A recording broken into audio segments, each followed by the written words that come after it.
Today's tutorial is based on angles. There are several aspects of angles that we have to take a look at.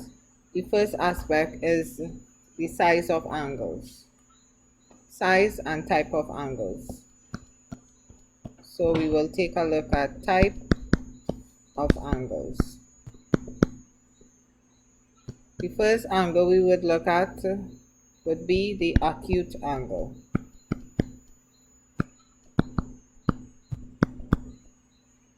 The acute angle is basically less than 90 degrees. So the acute angle would basically look like an angle that is less than 90 degrees. So you must be able to identify the angle not only by the size in terms of the number, but also by the way that it looks. So I will repeat that. You have to be able to identify the angle by the size as well as how it looks. The next angle that we would take a look at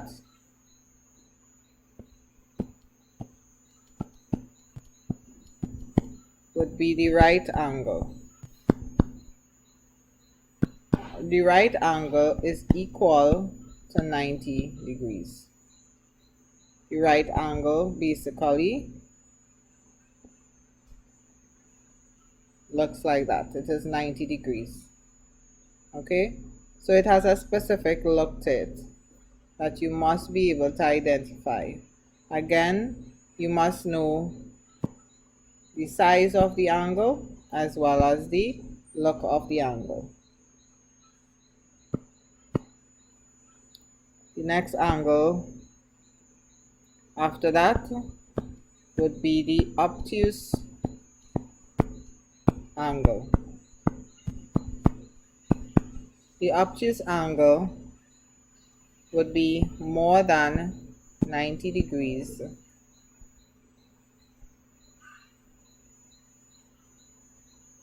but less than 180 degrees. So it is wider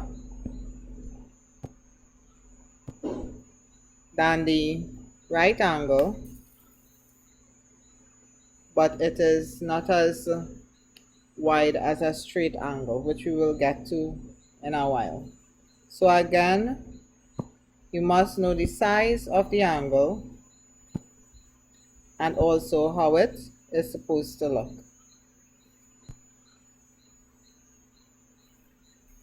Next angle we would look at would be the straight angle, which is equal to 180 degrees. So the straight angle has a size and it also has a look, the straight angle. So notice as we move on from 1 to 2, 3, then 4, and now we are going to 5, the size of the angles increase in size. Next angle would be your reflex angle. The reflex angle is more than 180 degrees but less than 360 degrees. And it usually looks like that.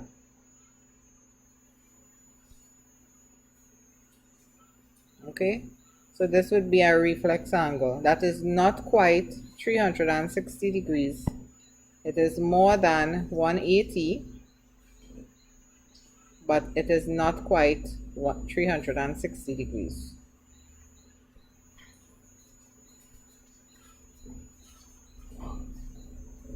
So these are basically the 5 angles, the basic angles that you have to learn. The acute angle, which is less than 90 degrees.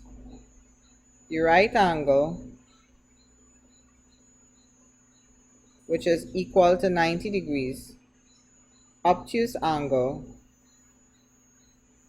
which is greater than 90 degrees but less than 180 degrees, the straight angle, which is equal to 180 degrees, the reflex angle, which is greater than 180 degrees but less than 360 degrees. Now we are going to take a look at some other aspects that you need to know as well. We also need to know the size of some shapes. Okay, so a circle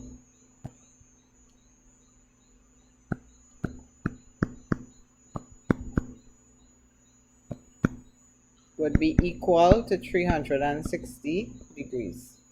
So these are some things that you would need to know as well, apart from the basic angles. A quadrilateral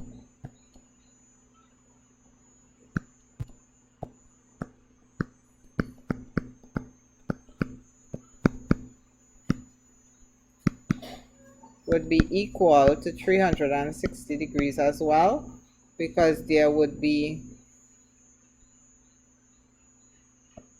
4 right angles, which is 90 degrees times 4, which will be 360 degrees.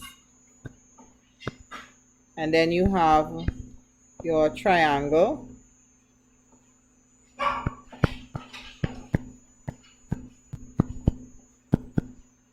which will be equal to 180 degrees. So these are some basics that you have to know as well in terms of shapes and angles. Now we would also take a look at angles in terms of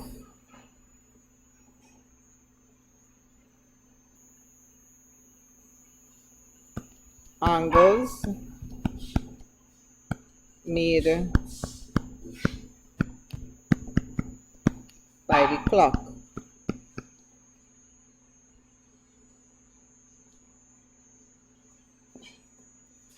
Okay, so basically, if we have a clock,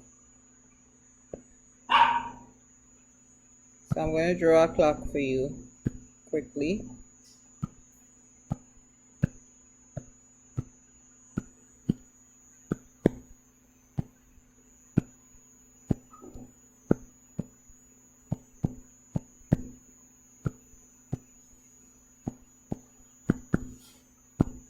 Okay, so each part of the clock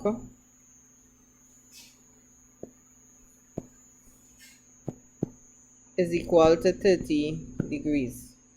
Okay, the entire clock is really a circle. So the entire clock would be 360 degrees. Okay, so this is important for you to know. Alright, so 360 divided by 12 parts will give you, each part will be 30 degrees. And we have to know turns as well. Okay, so we have turns of the clock.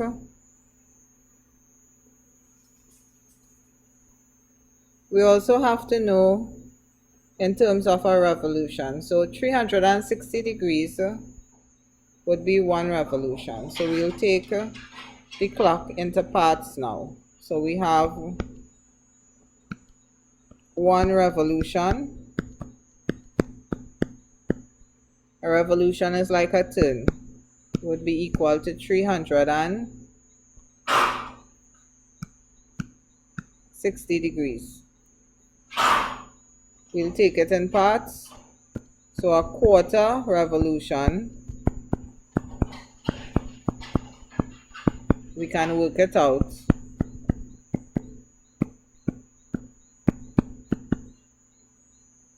would be 90 degrees. And if we go back to the clock, a quarter revolution is basically 3 parts. Okay, so you have 1 part, 2 part, 3 part. That would give you a 90 degrees angle. Okay, so we have different ways of looking at it in order for us to understand it. Okay, so we can look at it in terms of each part being 30 degrees. So a quarter of 360 would be 90 degrees, or 30 multiplied by 3 is 90 degrees, etc. Okay, but basically a quarter revolution is 90 degrees. A half revolution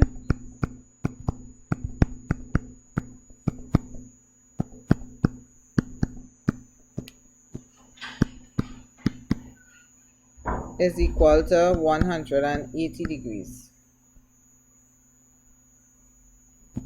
3/4 revolution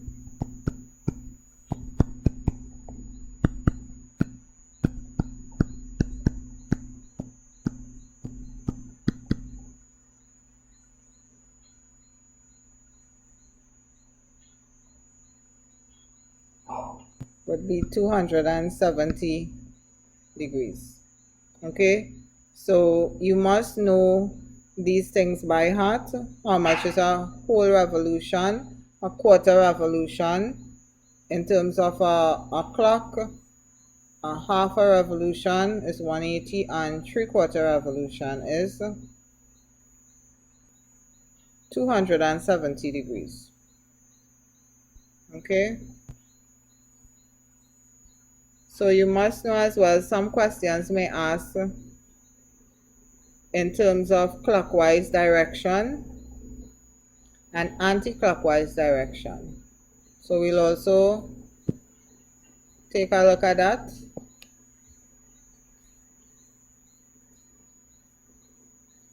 Using the same clock.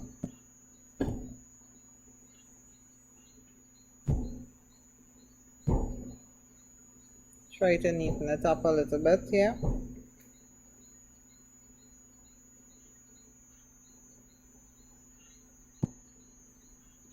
So clockwise direction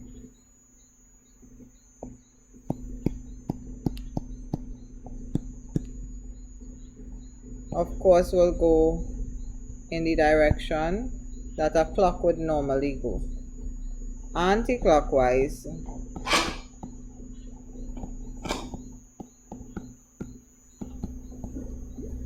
will be the opposite direction. So you must be careful in terms of question if they ask you for clockwise or anti-clockwise direction to calculate time, change in time in terms of clockwise direction and angles. So if they ask you for 90 degrees change in time from one time to the next, or a quarter revolution or 3/4 revolution, or however they phrase it, you must look at the words whether it be clockwise or anti-clockwise, because if you choose clockwise when they ask anti-clockwise, you would end up at the wrong position. Okay, so that is something to consider as well.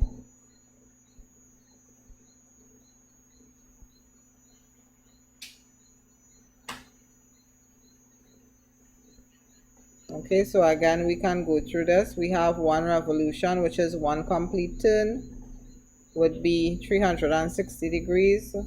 A half a revolution would be, a quarter revolution, sorry, would be 90 degrees. A half a revolution would be 180 degrees. And 3/4 revolution would be 270 degrees. Now the next item that we have to look at in terms of angles would be the compass.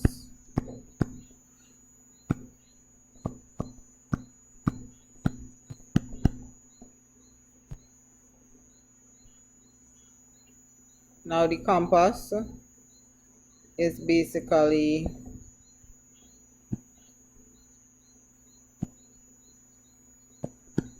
north, south, east, west, and then you have northeast, southeast, southwest, and northwest.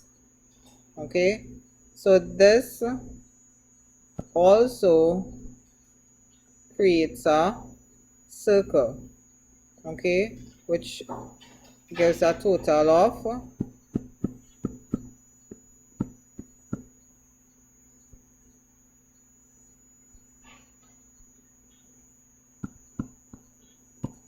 360 degrees. However, with the compass, each part of the compass is not 30 degrees. The total is the same as a clock, which is 360 degrees. But now let us check here. We don't have 12 parts. We have 1, 2, 3, 4, 5, 6, 7, 8 parts. So 360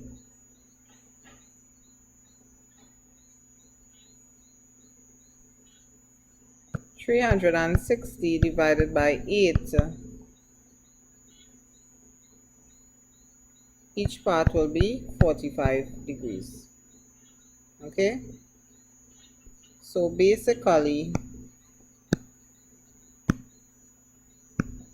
the compass is quite similar to the clock in terms of angles. However, each part would not be 30 degrees, it will be 45 degrees. And we would still have a similarity in terms of the revolution. So again, one revolution would be 360 degrees. A quarter revolution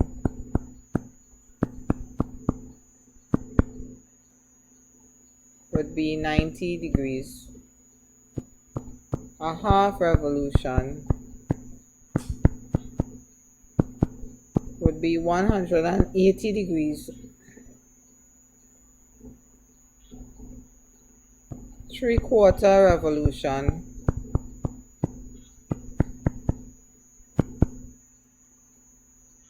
would be 270 degrees. So it is very similar to the clock. Okay, so again, questions may come on asking you in terms of movement from one direction to another, whether it be in a clockwise direction or anti-clockwise direction, but basically from one direction to the next, and they can ask you to move from one direction to the next in terms of degrees. For instance, if they ask you to move from north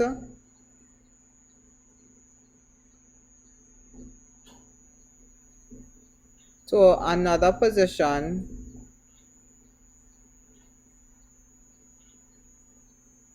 for 180 degrees, then you would have to know that would basically be a half revolution. So you would move to south. So your answer would be south, basically. Okay, so they will tell you a particular amount in terms of degrees, and you may have to move from one position to the next. And sometimes knowing all the little details in terms of how much each movement is very important. Each movement is 45 degrees. Okay, and also knowing how much is your revolution, because your revolutions in terms of entire revolution or fraction of a revolution. Now remember, a revolution is like a turn. Okay, a revolution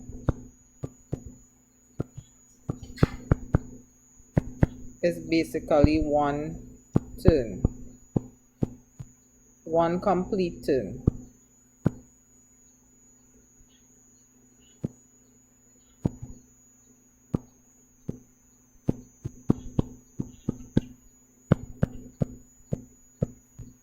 Okay, it is basically the whole. All right, an entire turn.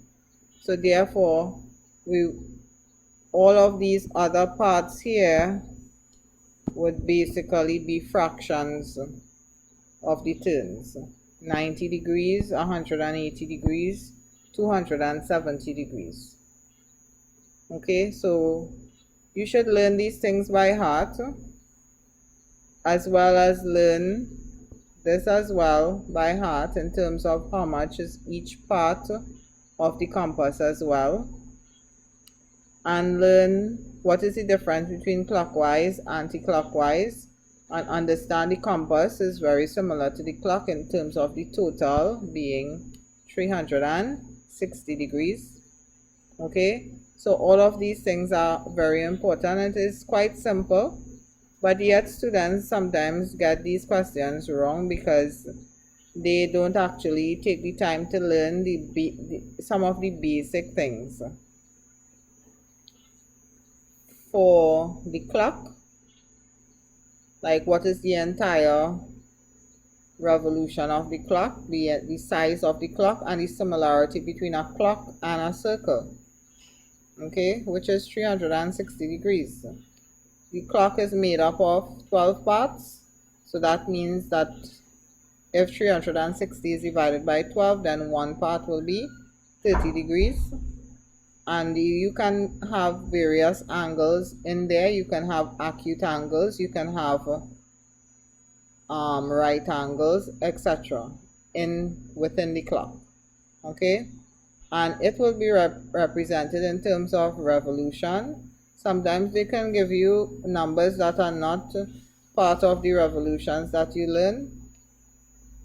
Say for instance a quarter, a half, or 3/4, but this is where knowing that each part is 30 degrees, that is where it comes in handy as well. Okay, and also they don't always have to start at 12 o'clock. Okay, they can give you any random time and you would have to move the time, change the time pertaining to the angle that they ask accordingly. Now, the only way for us to fully understand some of these things that I am speaking about is to actually do some questions. But this tutorial is basically just for you to understand and to try to learn, take the time to learn the different aspects of angles, size, definitions, etc. Okay, now once you learn that, you can do basically any question.